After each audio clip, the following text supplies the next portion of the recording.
Quando nós falamos em desenvolvimento pessoal, é algo muito importante que a gente precisa entender.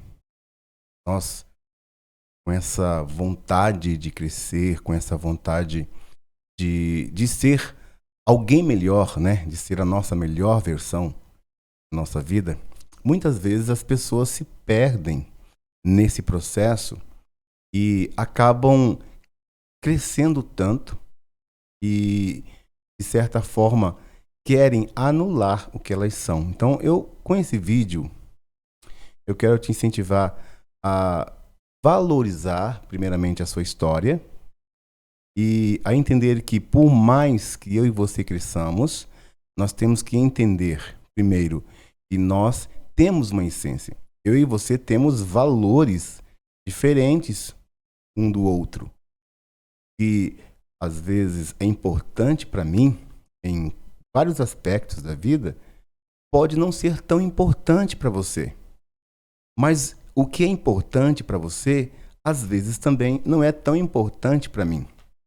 Então, você não tem que querer ser uma outra pessoa ou querer ser alguém que você não é.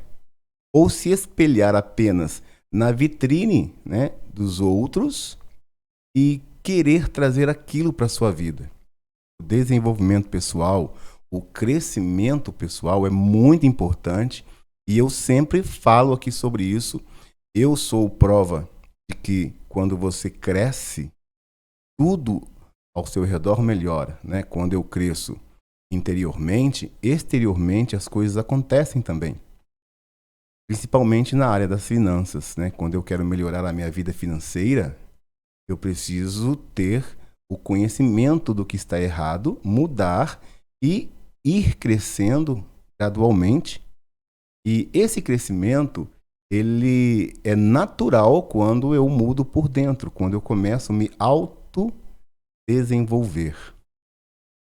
Mas o que eu quero aqui nesse vídeo é te incentivar a crescer a cada dia, mas não negociar princípios que são muito importantes para você. Quem sabe princípios de família, princípios religiosos que você tem desde a sua infância, que são importantes hoje para a formação do homem ou da mulher que você se tornou.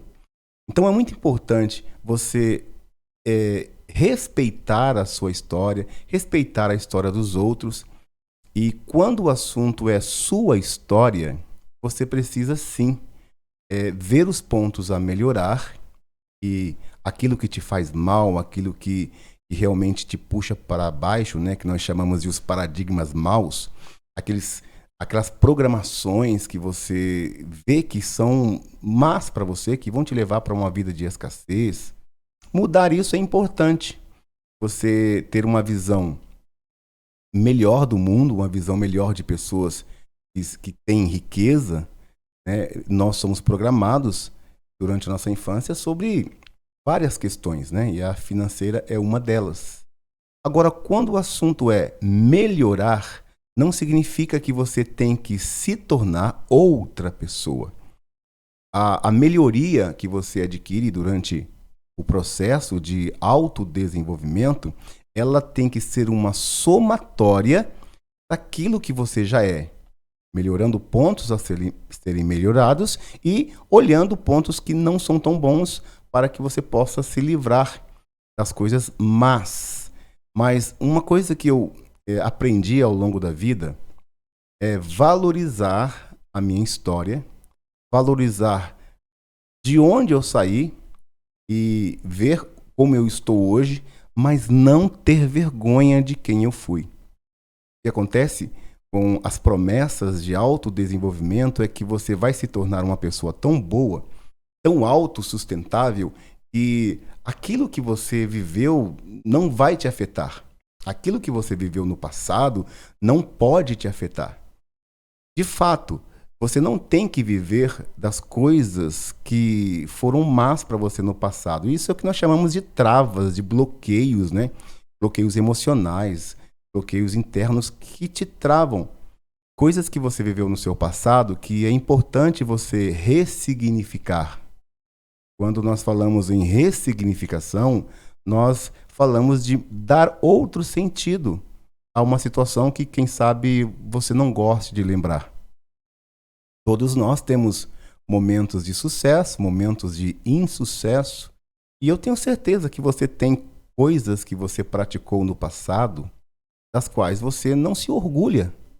Eu também tenho coisas hoje que eu lembro, situações em que eu vivi, que eu olho assim e não me orgulho disso. Coisas que podem ser até vergonhosas, né? Você fala, nossa, que vergonha daquilo. Como eu fui fazer aquilo, como eu fui falar daquele jeito, como eu fui agir daquele jeito naquela situação. Mas existem coisas na nossa vida que no momento foram más, e hoje a gente lembra com um certo pesar, mas que fizeram parte da nossa história. Que fizeram com que você chegasse hoje onde você está. Que fizeram com que eu chegasse hoje onde eu estou.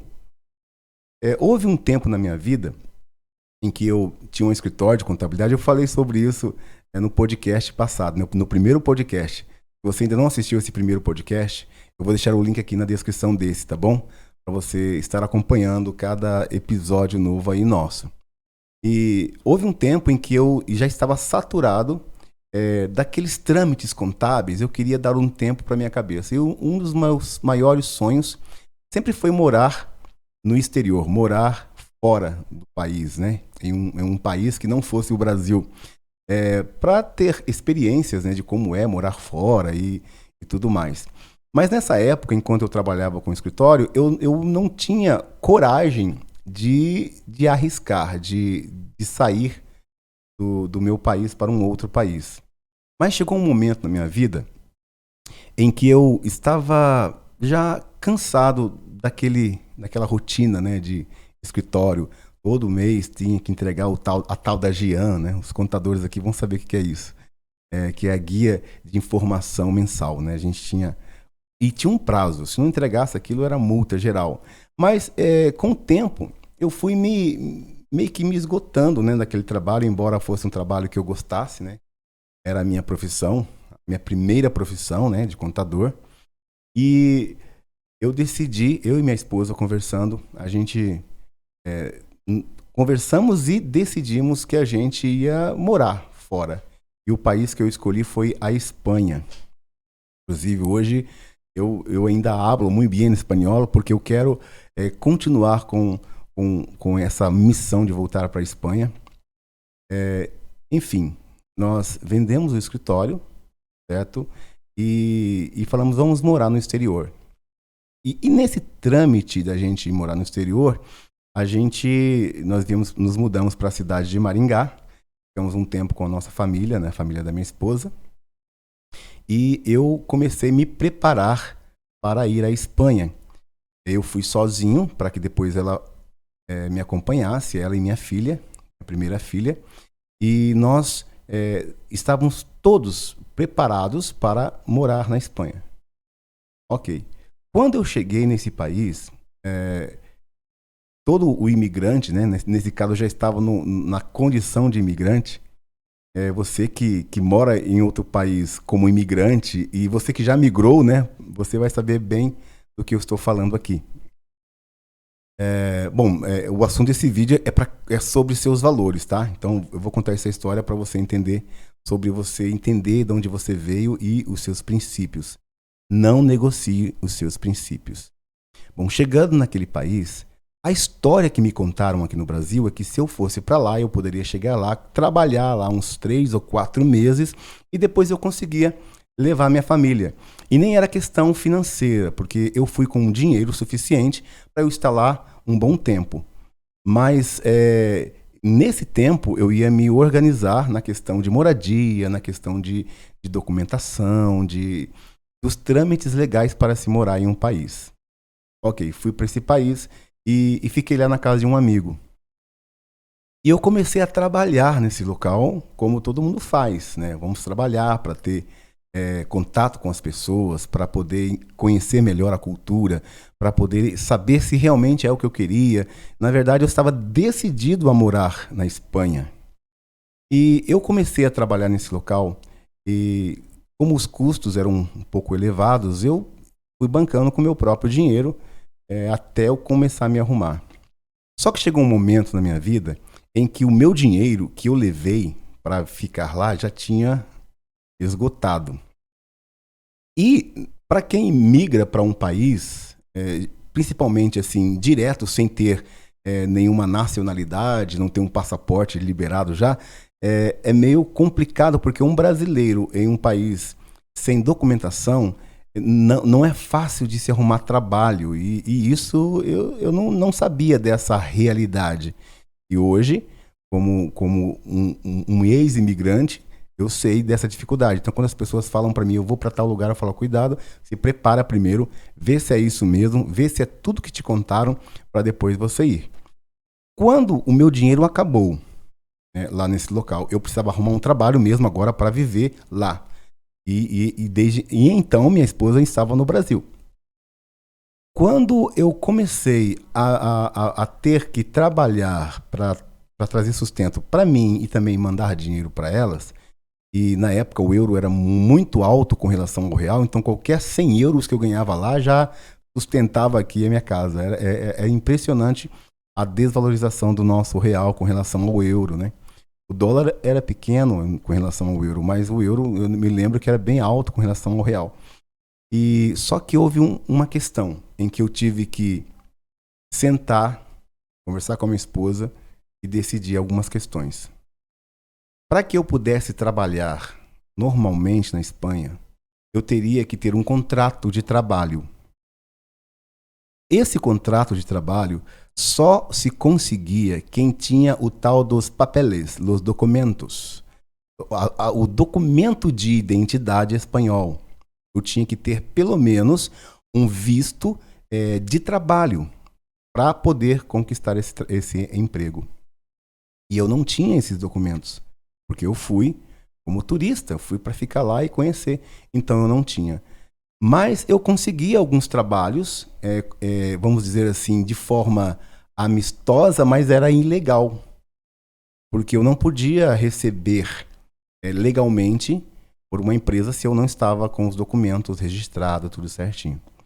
Então o que aconteceu foi que em um determinado momento eu tive uma proposta de me tornar lá nativo, espanhol mesmo, com uma documentação falsa.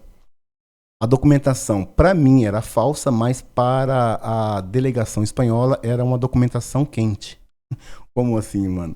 É falsa, mas é quente. Eu usaria um documento de um espanhol, de uma pessoa mesmo espanhola, um trabalhador espanhol, com o documento espanhol, com o contrato firmado certinho, só que não era o meu nome. Eu tinha que me passar por essa pessoa. E isso é uma coisa natural em esses países que te contratam, né? E isso é ilegal. A empresa pode receber multas, mas na minha época, não sei agora, tá? Não estou colocando agora tudo na mesma cesta. Eu não sei como é agora lá na Espanha ou em qualquer outro país, caso você esteja em um país trabalhando, né? Eu estou contando aqui a minha história para a gente chegar a um determinado ponto que eu quero te incentivar aqui. Bom, quando eu percebi que para eu receber o dinheiro que eu tinha trabalhado, eu teria que assinar como sendo uma outra pessoa, e essa pessoa que emprestava o documento, ela estava sabendo de tudo. Então essa pessoa alugava o documento para que um brasileiro trabalhasse, até que as coisas se ajeitassem. Então, assim, muitas pessoas fizeram isso e hoje estão lá, né, na Espanha, trabalhando agora de forma legal. Eles passaram o processo de se adaptar com essa documentação que não era deles, e depois, com o tempo, de fato, assinaram um contrato tal, e ficaram lá e estão trabalhando legalmente. Mas nesse processo entre conseguir um trabalho legal e estar vivendo, muitos se sujeitavam a isso, a assinar como sendo outra pessoa, emprestar um documento de uma outra pessoa para receber os euros. E isso começou a pesar muito no meu coração, porque eu sou uma pessoa de princípios. E eu não queria negociar esse meu princípio. Eu não concordava com essa situação, embora estivesse lá, precisando, eu não concordava. E eu comecei a negar essas questões, essa artimanha, porque quando eu trabalhava com o escritório, de vez em quando tinha algumas coisas que eu também não concordava, e eu chegava um momento que ficava pesado para mim, né? Pesava a consciência, né? Então eu realmente decidi não me contaminar mais com esse tipo de situação, com ter que fazer um jeitinho. E lá eles tinham muito ditado que eu não gostava, que falava assim, aquele jeitinho brasileiro, né? Até os próprios brasileiros têm isso, né? Falar aquele jeitinho brasileiro. Já coloca na nossa mente subconsciente que os brasileiros, no geral, são todos gente que dá o jeitinho. E não é assim, né? O brasileiro não tem que ser visto lá fora como alguém que dá um jeitinho. Não, tá certo, não tá, não tá. Né? Então, o que eu quero te incentivar com isso? A você olhar os seus princípios. E houve um momento em que eu não tinha mais condições de ficar lá. Se eu não entrasse nesse sistema, eu teria que realmente voltar para o Brasil.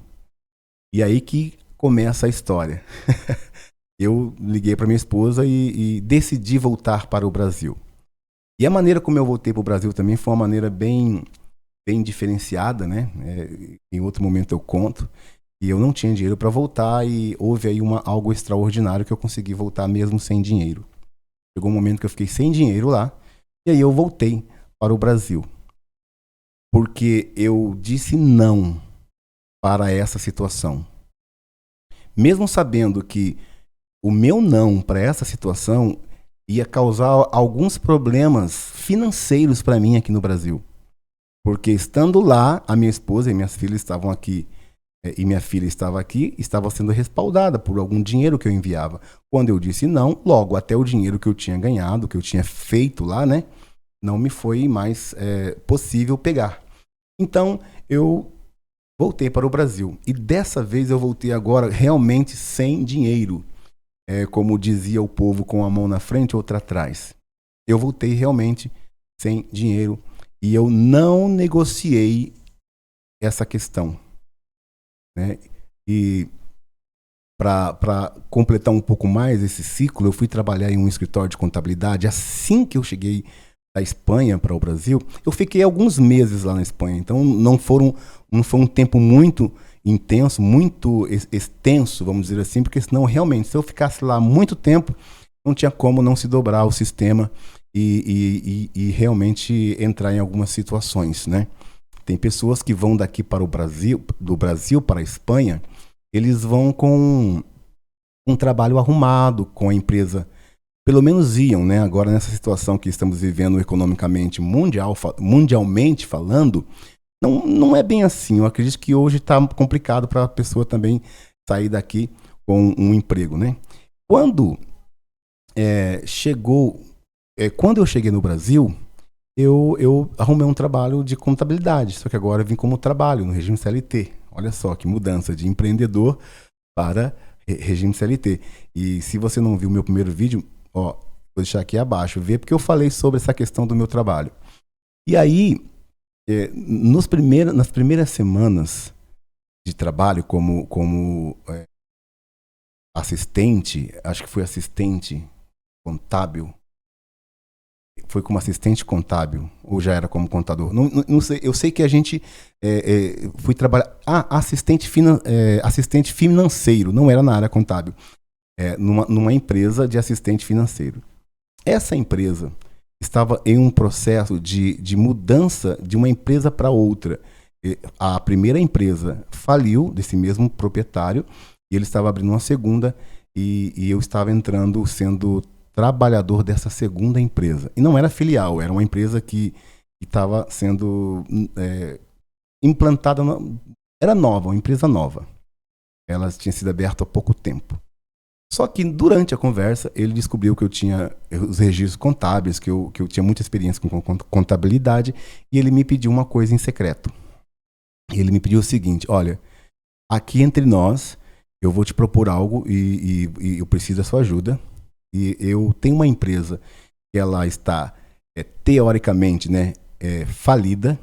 Ela não faliu, foi uma jogada que ele fez lá, uma jogada contábil, né? E ele faliu a empresa e estava aos poucos vendendo o estoque dela na outra empresa. Ele precisava de algo que fosse legalizado esse esquema dele. Então ele queria trazer uma nota dessa empresa, ele usava as notas dessa empresa falida para vender os produtos da empresa nova. Então já começou errado de novo, né?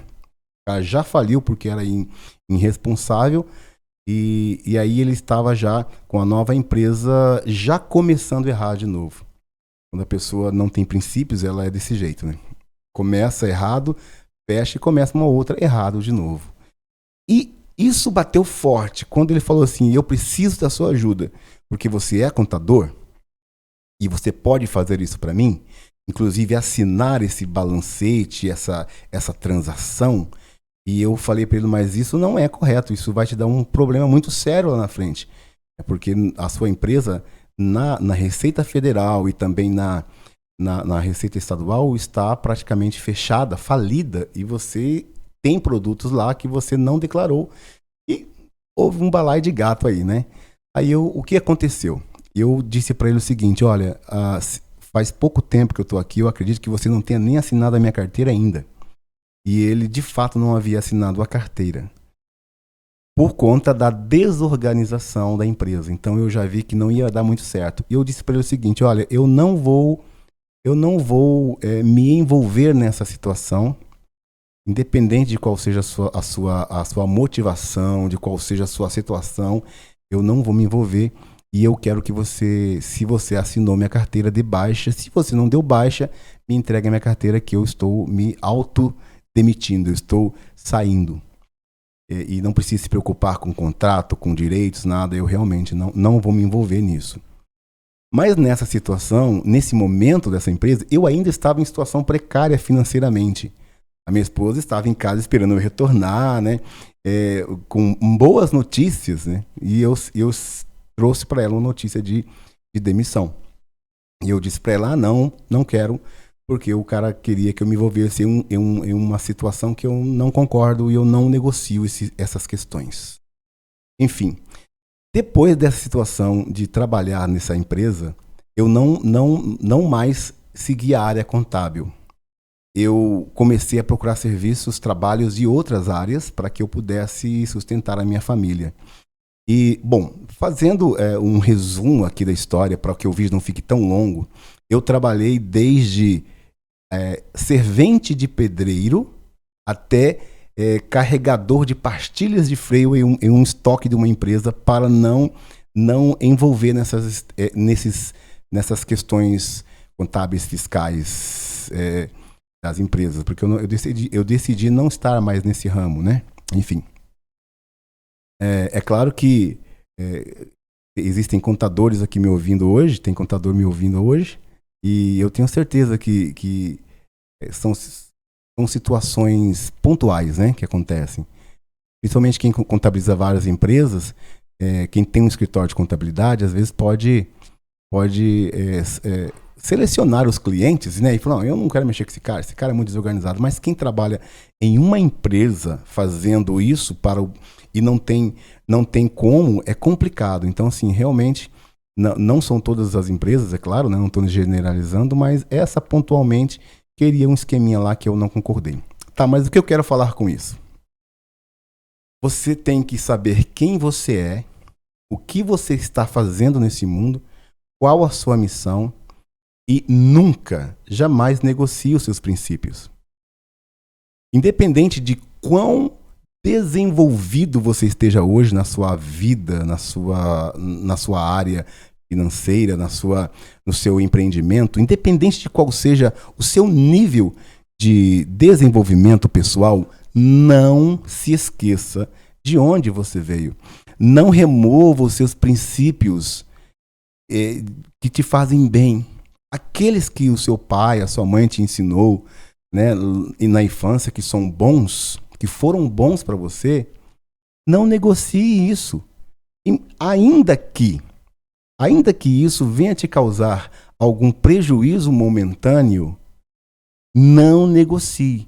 Porque muitas pessoas são compradas e são pessoas de bom coração, pessoas de índole, de boa índole, e por um momento ou outro são compradas pelo glamour, pelo o poder das riquezas, pelo o ter mais, né? E se pode ver que geralmente quando se tem uma proposta de melhoria, sempre tem mais dinheiro envolvido, sempre tem mais, eu te dou uma ajudinha aqui, me ajuda que eu te ajudo, sabe? Essas questões são muito comuns na nossa vida, em todas as áreas, não só na área de trabalho, né, mas em questões gerais. O conselho que eu quero te dar com esse vídeo é para que você seja uma pessoa íntegra aos seus princípios. Esses princípios podem ser princípios religiosos.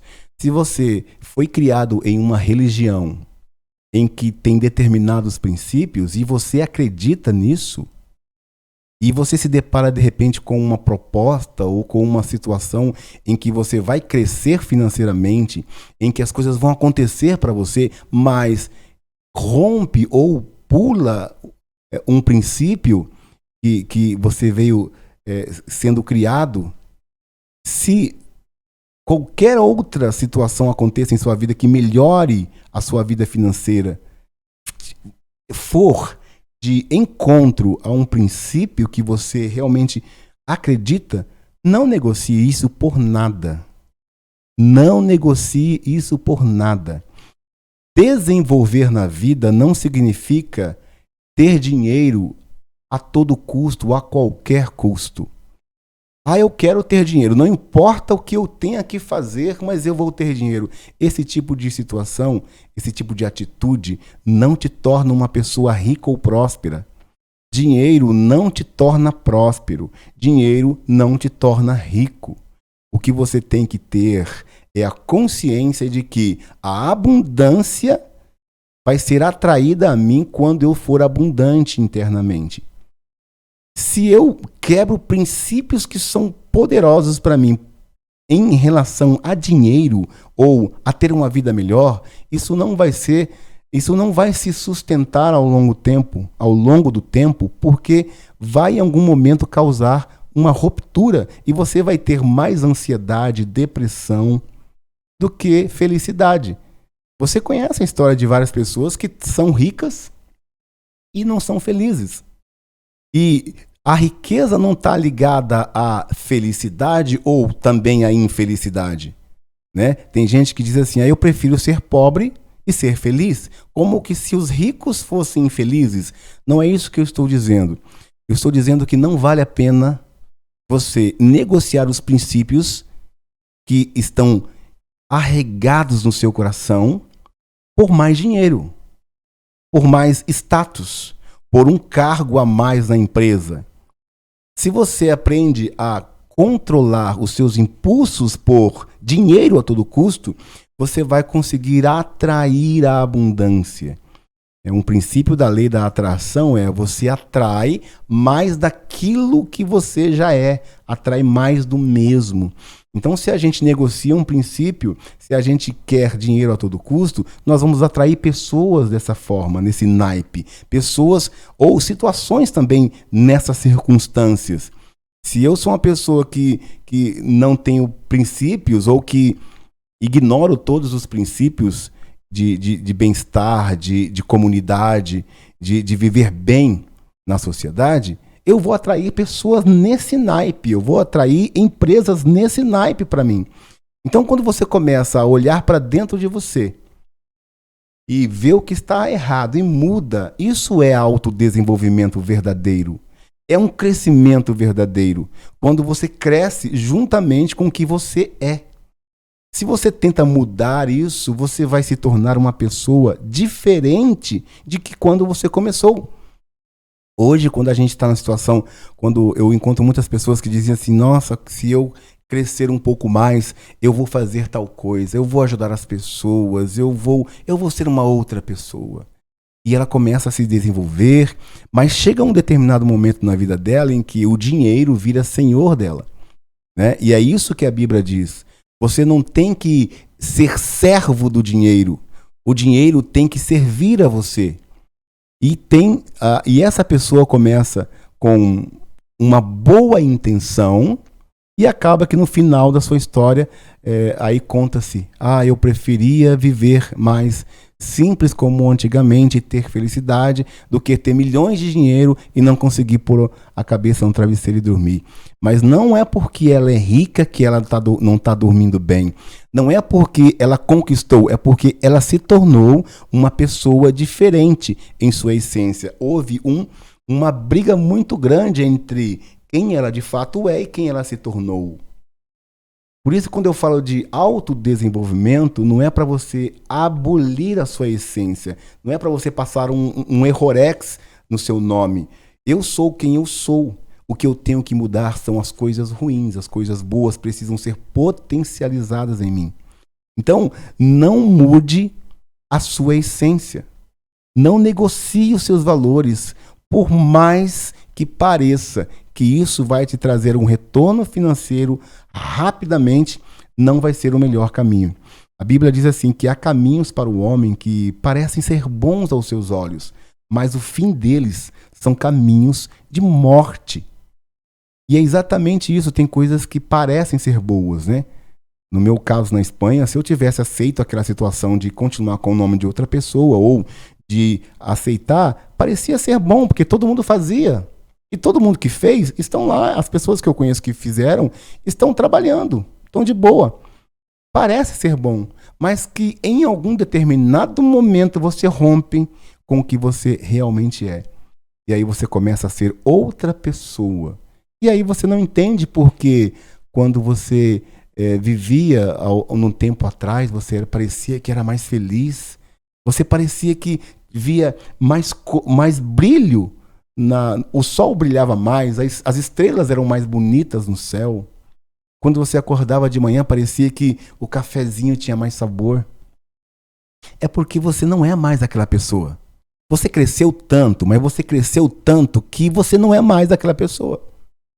O crescimento, por mais que seja bom para você, não justifica você abolir a sua essência. Esquecer de onde você veio, esquecer as pessoas que te ajudaram quando você estava na situação de escassez. Com certeza teve pessoas que ajudaram você no seu crescimento. Ou há momentos em que você não lembra dessas pessoas. Eu estou colocando aqui hipóteses, ok? Não estou acusando, falando nada. Eu estou falando no sentido de que eu preciso me autodesenvolver, crescer emocionalmente, crescer espiritualmente, crescer financeiramente, crescer nos meus relacionamentos, mas isso não pode anular quem eu sou. Você vai aglutinar conhecimento. E o conhecimento vai potencializar a pessoa maravilhosa que você é. O conhecimento vai potencializar a pessoa generosa que você é. Aí sim, você vai estar vivendo o seu propósito com dinheiro. Você vai estar sendo feliz com abundância. Você vai estar sendo feliz com mais conhecimento da vida, com muito mais experiência. Mas nunca, meu amigo e minha amiga, nunca negocie os seus princípios. Princípios verdadeiros que te trouxeram ou que te fizeram ser a pessoa que você é hoje. Espero que esse vídeo tenha sido útil para você. Tá? Se você gostou, é claro, eu vou pedir aqui para você deixar o seu like. Compartilhe esse vídeo com seus amigos, com alguém que você acredita que precisa ouvir essa mensagem. E se você ainda não é inscrito aqui, inscreva-se aqui no canal e não deixe aqui de comentar o que você achou do conteúdo de hoje. Você se identificou com alguma situação? Você conhece alguém que teve que passar por isso que eu passei? E me diz aí, o que você achou do vídeo? Deixe seu comentário, é muito importante para mim. Eu vou estar respondendo aqui, tá bom? E eu vou te deixar mais um recado. estude comigo no Instituto Hermano. Lá nós temos o canal, tem áudios aqui, tem vídeos aqui que nós trazemos de Tony Robbins, Bobby Proctor e meus também. E eu fiz esses vídeos do canal em MP3 para você baixar e ouvir como em podcast, né? E tem o Domine a Sua Mente, que é um curso onde você pode entender como funciona a sua mente consciente, subconsciente e usá-la a seu favor. O Destrave Isso também, que é um curso para que você tenha uma comunicação mais fluente, mais assertiva e você consiga trazer a sua verdade para o mundo através de um vídeo, como eu estou fazendo aqui, ou uma palestra, uma apresentação, ou quem sabe tremer menos em uma reunião empresarial. Tá bom? Então é isso aí. Nos vemos no próximo vídeo. Até lá.